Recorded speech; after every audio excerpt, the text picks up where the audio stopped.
Hey guys, in this video, I'll guide you through how to start a jam in Spotify PC. Alright, so let's begin with the video. To start a jam on Spotify, begin by logging into your account and navigating to the playlist you wish to use. You can do this by selecting the playlist from your home screen or by right-clicking on it.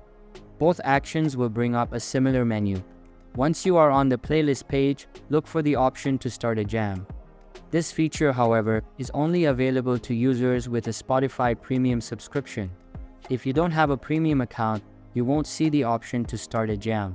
If you do have a premium subscription, clicking on the Start a Jam button will open up additional options. You will then be able to click on the Invite button, which allows you to share the jam session with your friends.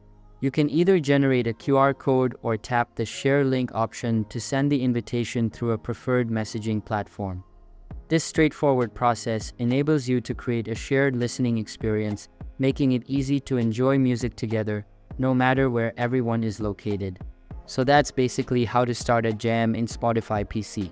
So that's for this video. If you find it helpful, consider subscribing and giving this big thumbs up. And I'll catch you in the next one. Thanks.